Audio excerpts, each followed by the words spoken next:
కోనసీమ ఉల్లి కారం రొయ్యలు. సో ఇప్పుడు స్టవ్ ఆన్ చేసి, నాన్ వెజ్లో ఎప్పుడు కొంచెం నూనె ఎక్కువగానే పడుతుంది, ఎక్కువగా వేస్తేనే ఆ రుచి ఉంటుంది. సో ఇప్పుడు కొంచెం నూనె ఎక్కువగానే వేసుకోవాలి.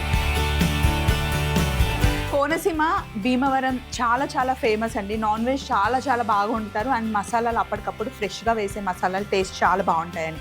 మనం ఏదైనా స్పెషల్గా ఒక ప్లేస్కి వెళ్ళినప్పుడు అక్కడ భీమవరం రుచులు, కోనసీమ రుచులు అనే రెస్టారెంట్ చూడగానే ఆటోమేటిక్గా డెఫినెట్గా బాగుంటుంది అని వెళ్ళిపోతూ ఉంటాం, ఎందుకంటే అంత ఫేమస్ కాబట్టి. సో ఈరోజు మనం కోనసీమ స్టైల్లో రొయ్యలు వండుతున్నాం.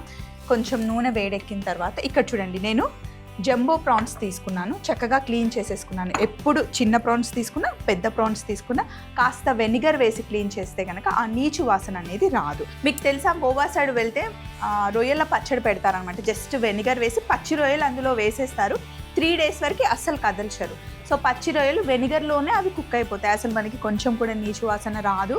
అండ్ అది మనం కుక్ చేయకుండానే వెనిగర్లో నానబెట్టారని కూడా తెలీదు. వెనిగర్కి సహజంగానే మీట్ని కుక్ చేసే తత్వం ఉంటుందన్నమాట. ఇప్పుడు మనం ఇందులో రొయ్యలు వేసుకోవాలి. రొయ్యలు వేసేదానికన్నా ముందే ఒకసారి ఇంగ్రీడియంట్స్ చెప్తాను చూడండి. ఉల్లిపాయలు అలాగే వెల్లుల్లి మట్టుకు మనం ఎక్కువగా తీసుకోవాలి. ఇక్కడ ఉన్నవి వేడిగ మిరపకాయలు, కరివేపాకు, ఉల్లిపాయ ముక్కలు, ధనియాల పొడి, జీలకర్ర పొడి, గరం మసాలా, పసుపు, ఇంకా ఎండుమిరపకాయలు. సో నూనె కాస్త వేడెక్కిన తర్వాత ఫస్ట్ రొయ్యల్ని నూనెలో వేసేసుకుందాం.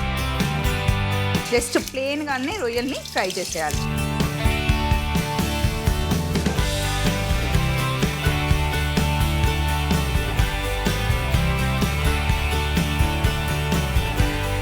మూత పెట్టేద్దాం, పైన తుల్లకుండా ఉంటుంది.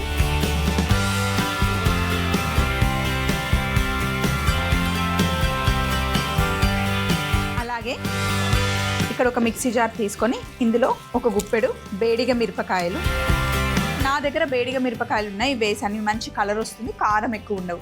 మీ దగ్గర ఏవి అందుబాటులో ఉంటే అవి వేసుకోండి. కాశ్మీరీ చిల్లీ కూడా చూడడానికి లావుగా ఉంటాయి, కలర్ చాలా బాగుంటాయి, కారం ఎక్కువ ఉండదు. సో కారంని కరెక్ట్గా బ్యాలెన్స్ చేయాలి కాబట్టి నేను రెగ్యులర్ ఎండుమిరపకాయలు తీసుకున్నాను. ఇందులో వెల్లుల్లి ఒక గుప్పెడు, ఫుల్ గుప్పెడు వెల్లుల్లి వేస్తున్నాను. అలాగే కాస్త గరం మసాలా, జీలకర్ర పొడి, స్పూన్ ధనియాల పొడి, పసుపు, ఇందులోనే ఉప్పు కూడా వేసేస్తాను.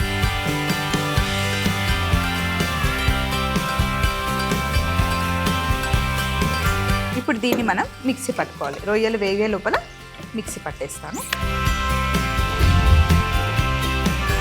వీటిలో మనం నీళ్లు వేయం, ఎందుకంటే మనం వేపుడు చేస్తున్నాం కాబట్టి ఇలా డ్రైగానే ఉండాలి. రొయ్యలు చాలా ఫాస్ట్గా కుక్ అయిపోతాయి, ఎక్కువ టైం పట్టదు. సరే, ఇలా వీటిని రివర్స్ చేద్దాం.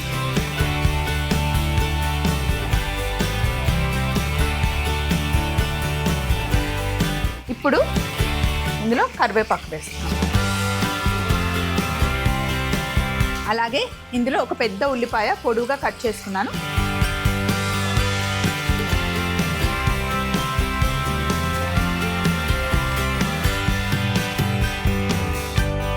ఉల్లిపాయలు, రొయ్యలు, కరివేపాకు వేగాలి. ఇవి వేగడానికి కరెక్ట్గా మనకి 5 నుండి 6 నిమిషాలు పడుతుంది. రొయ్యలు చక్కగా వేగాయి, ఉల్లిపాయలు కూడా వేగిపోయాయి. ఇప్పుడు మనం తయారు చేసుకున్న ఈ పౌడర్ని వేసేసుకుందాం.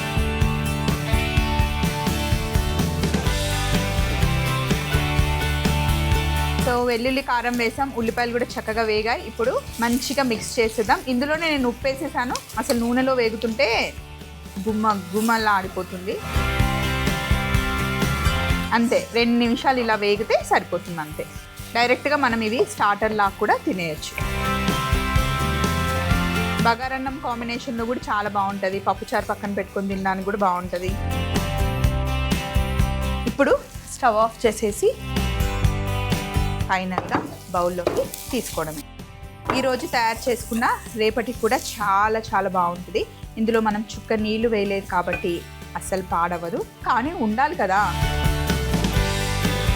సో ఇలా పెద్ద పెద్ద రొయ్యలు తీసుకుంటే కనుక చాలా బాగుంటుంది.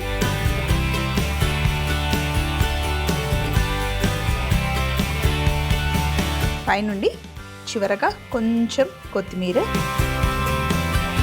పక్కన ఒక నిమ్మ చెక్క పెట్టేస్తే అద్దరిపోయే కోనసీమ ఉల్లి కారం రొయ్యలు రెడీ అయిపోయాయి. చూడండి ఎంత బాగున్నాయి కదా. కోనసీమ ఉల్లి కారం రొయ్యలు తయారీ విధానం: ముందుగా పాన్ లో నూనె వేడి చేసుకుని రొయ్యలు వేసి బాగా వేగనివ్వాలి. ఇప్పుడు ఒక మిక్సీ జార్ లో వేడిగా మిరపకాయలు, ఎండుమిరపకాయలు, వెల్లుల్లి, గరం మసాలా, జీలకర్ర పొడి, ధనియాల పొడి, పసుపు, ఉప్పు వేసి మిక్సీ పట్టి పొడి చేసుకోవాలి. తరువాత వేగుతున్న రొయ్యల్లో కరివేపాకు, ఉల్లిపాయ ముక్కలు వేసి మనం చేసి పెట్టుకున్న వెల్లుల్లి పొడి కూడా వేసి ఒకసారి కలిపి ఒక 5 నిమిషాలు వేగిన తర్వాత బౌల్లోకి తీసుకొని కొత్తిమీర చల్లుకుంటే ఎంతో రుచికరమైన కోనసీమ ఉల్లి కారం రొయ్యలు రెడీ అవుతుంది.